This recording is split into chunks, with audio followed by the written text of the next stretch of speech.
I raised his children like my own, and I believed love would protect me forever. I was wrong.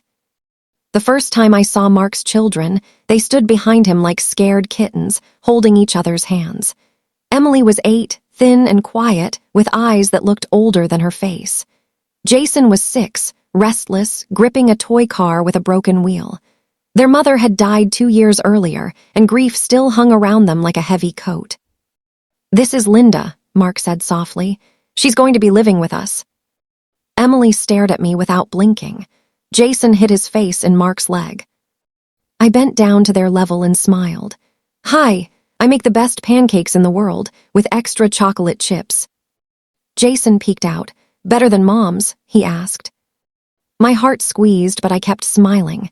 Different, but still good. That was the beginning. I didn't know it then, but that moment would shape the rest of my life. Mark and I married a year later in a small church. His mother, Ruth, sat in the front row, her lips pressed tight like she was holding back words she didn't want to say. She wore black, even though it wasn't a funeral. "She's old-fashioned," Mark whispered when I noticed. "She'll come around." I wanted to believe him. From the first day in that house, I became everything. Cook, cleaner, homework helper, nurse, cheerleader. I packed lunches with little notes inside. I stayed up late sewing Halloween costumes. I learned how to braid Emily's hair and how to calm Jason's night terrors. When Emily had her first school play, she searched the crowd until her eyes found me. "Did you see me?" she asked, breathless. "You were the best one on that stage," I said, hugging her. She smiled in a way that made my chest ache. Ruth never smiled like that at me. She came every Sunday afternoon, sitting in the same chair, watching me move around the kitchen. "You use too much salt," she'd say. "The children shouldn't eat so much sugar." In my day, a woman didn't talk so much. I laughed it off. Times change, Ruth. She looked at me like I was something stuck on her shoe. But I stayed kind. I always stayed kind. Years passed. The children grew. Emily called me Mom without thinking. Jason followed me around like my shadow. When Mark worked late, I helped with science projects and heartbreaks. One night, Emily crawled into my bed, her face wet with tears. "I miss my real mom," she whispered. I held her tight. "I know, it's okay to miss her. She'll always be part of you." "Do you ever wish you had your own kids?" she asked. The question landed heavy. I kissed her forehead. "I do have my own kids." She fell asleep smiling. Mark saw everything I did, or at least I thought he did. "You're amazing," he'd say sometimes, squeezing my hand. "I couldn't do this without you." Those words kept me going. Ruth, on the other hand, kept count of everything. "You don't know how to raise children who aren't yours," she told me once while Emily was in the other room. "They are mine," I said quietly. She laughed. "You just play the role." That night, I cried in the shower so no one would hear me. Still, I stayed. When Emily turned 16, she got sick with the flu.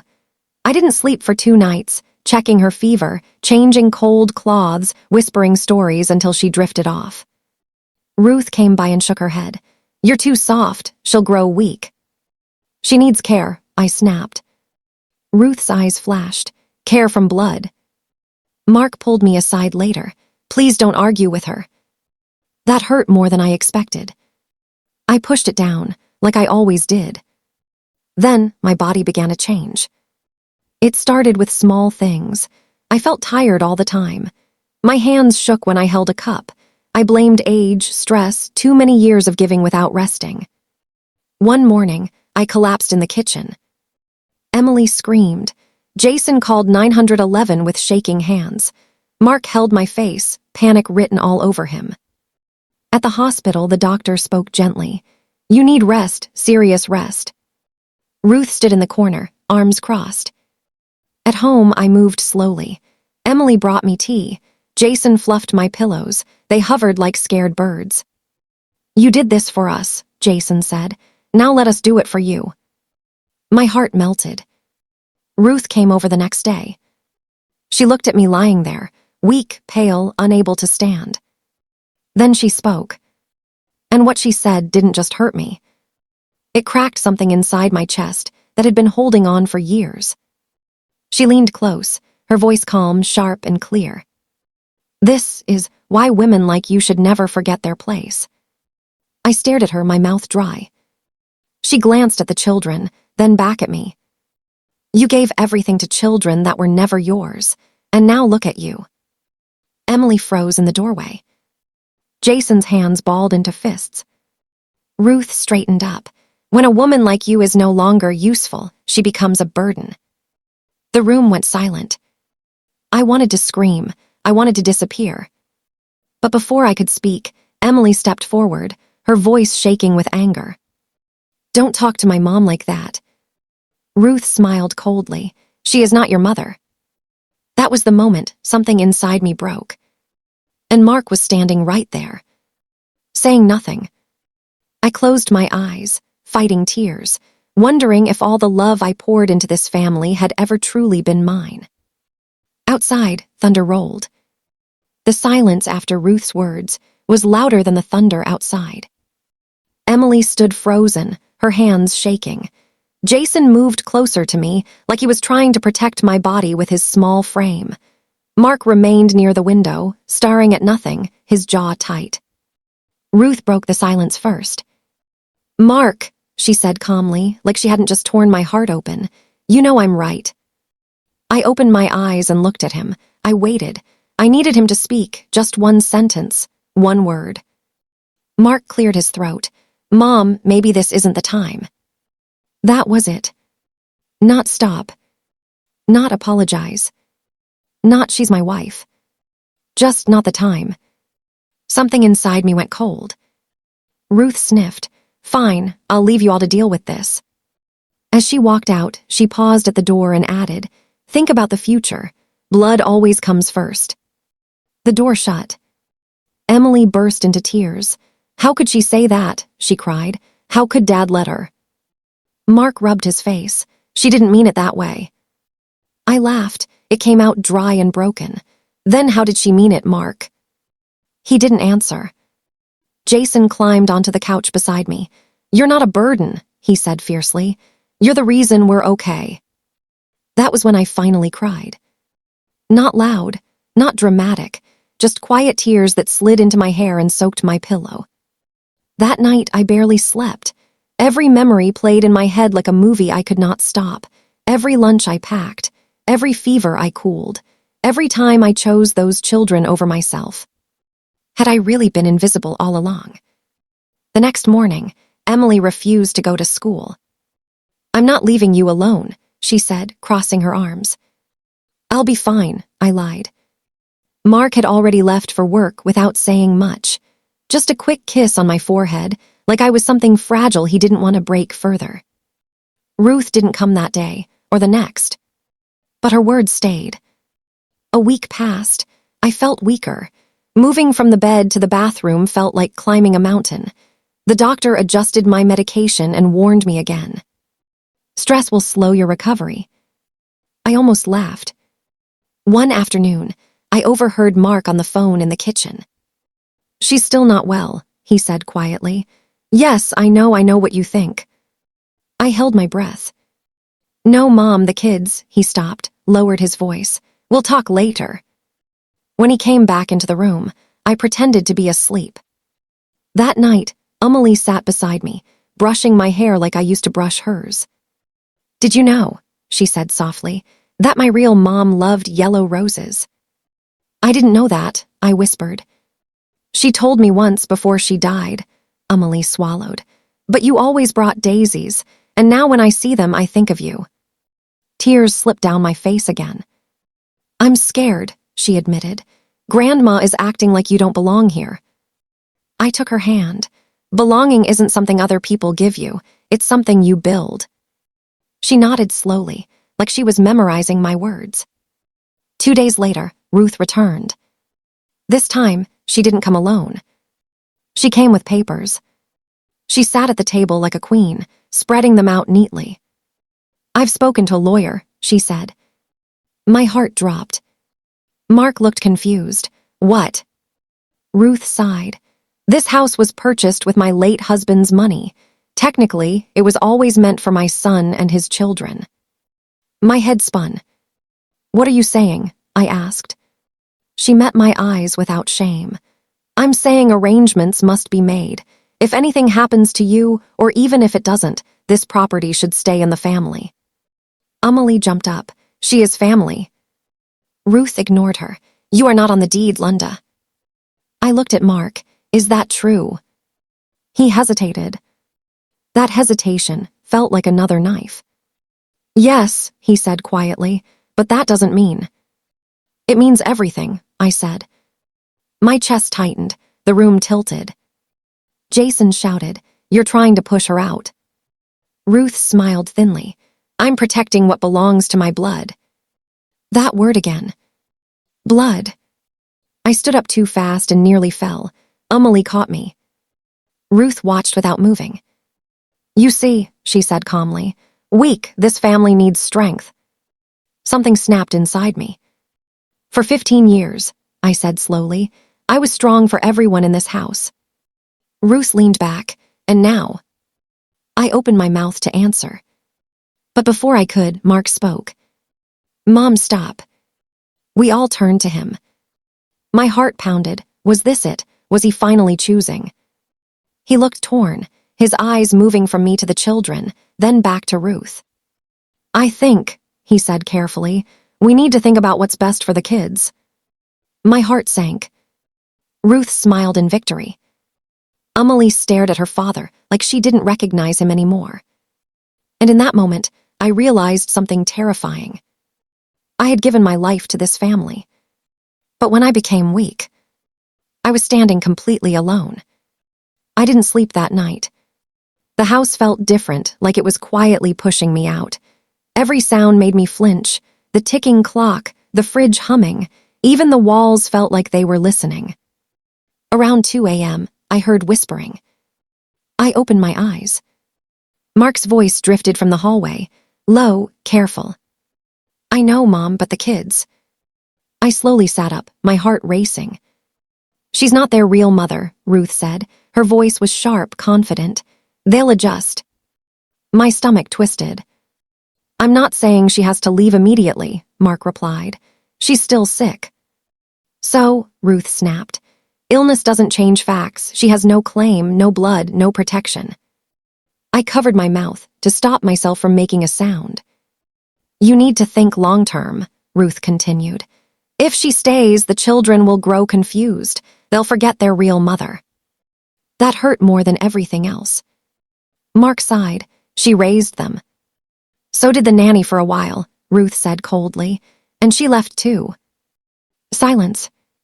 Then Mark spoke again, quieter. Let's just wait until she's better. Fine, Ruth said, but don't let emotion ruin your children's future. Footsteps moved away. I lay back down, shaking.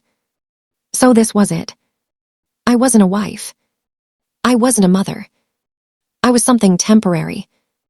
The next morning, I forced myself out of bed. My legs felt like jelly, but I needed air. I needed proof I still existed.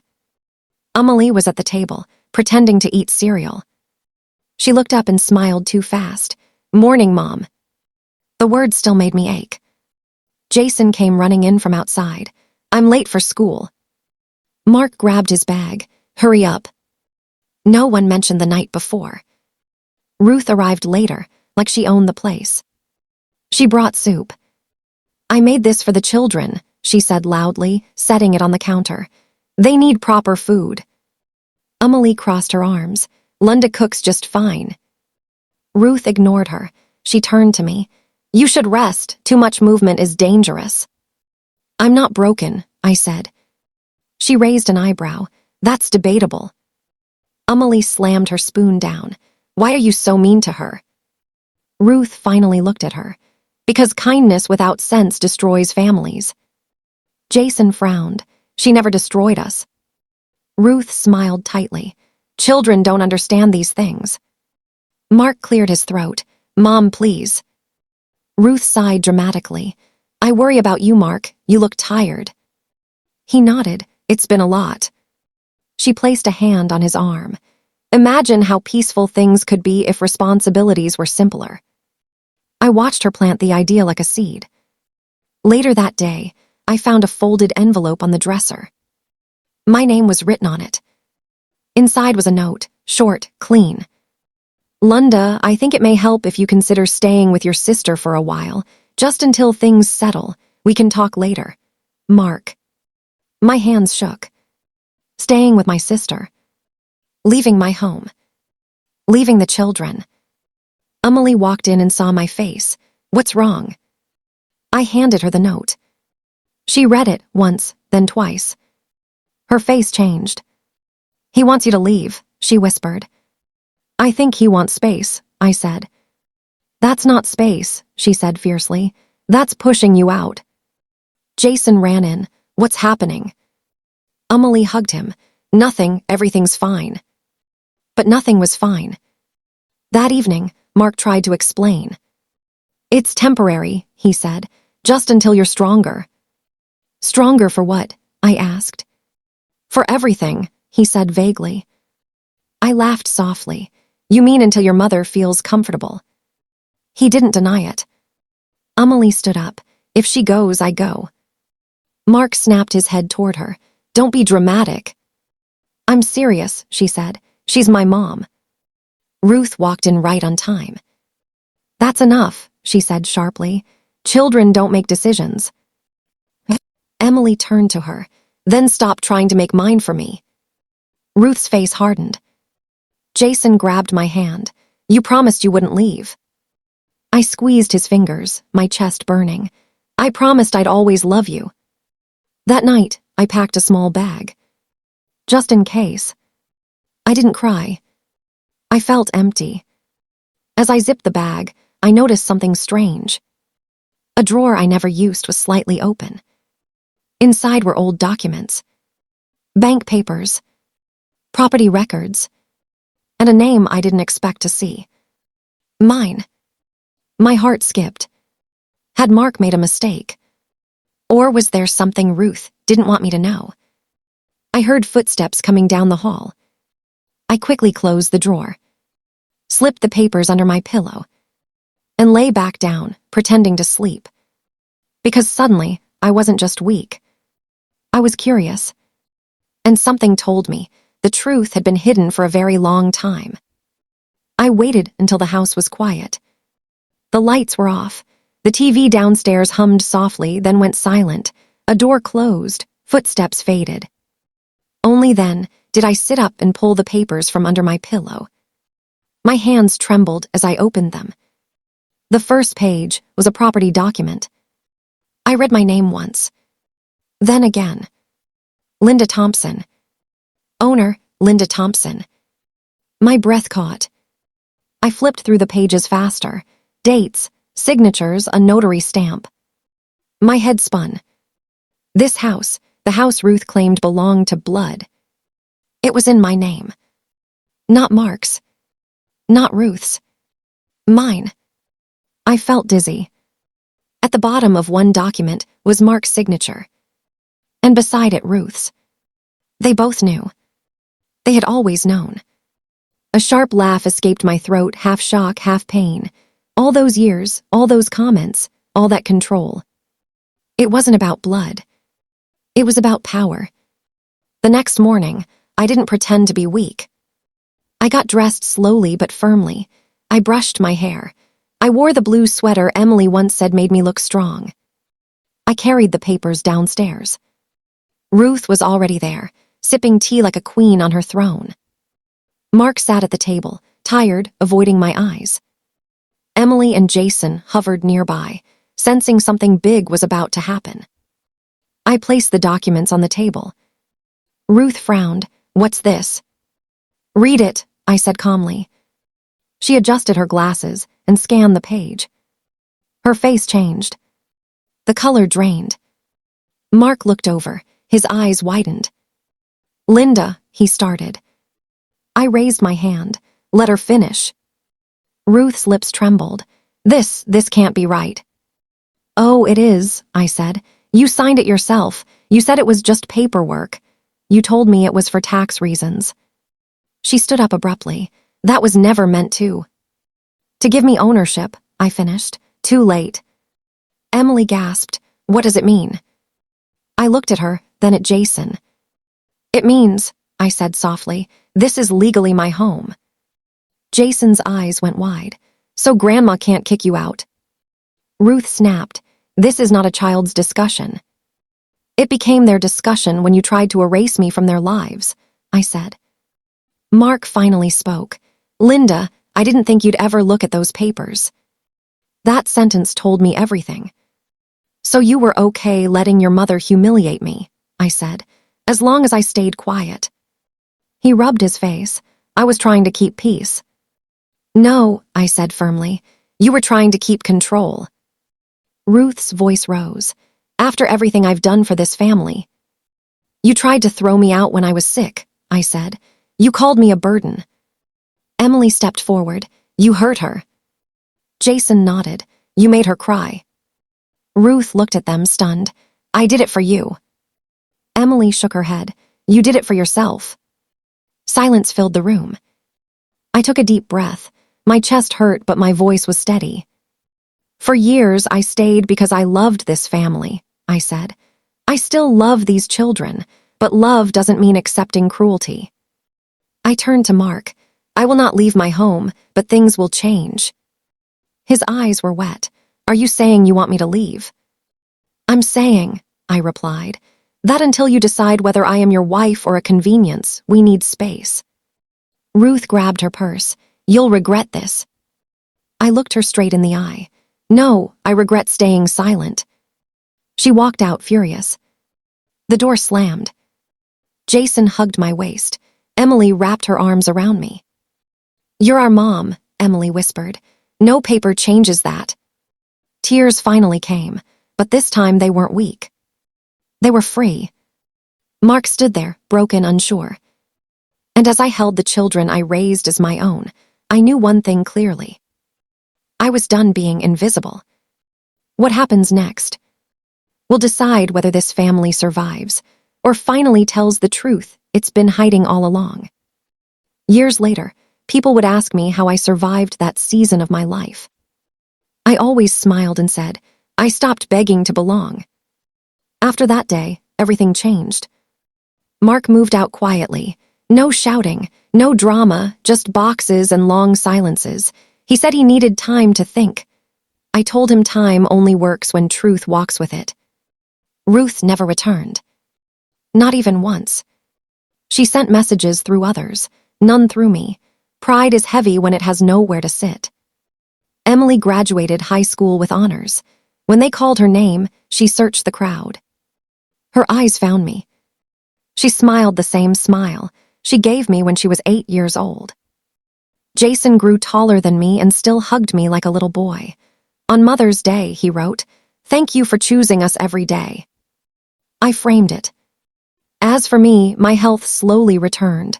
Not because life became easy, but because my heart became lighter. I stopped pouring love into places that treated me like a guest. One evening, Emily asked, "Do you ever regret staying?" I thought for a long moment.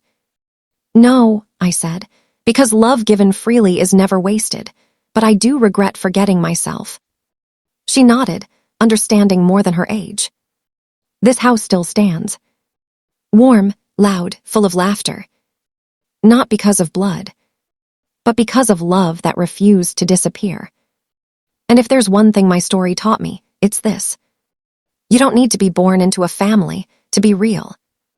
You only need the courage to stay. And the strength to stand up when love is tested.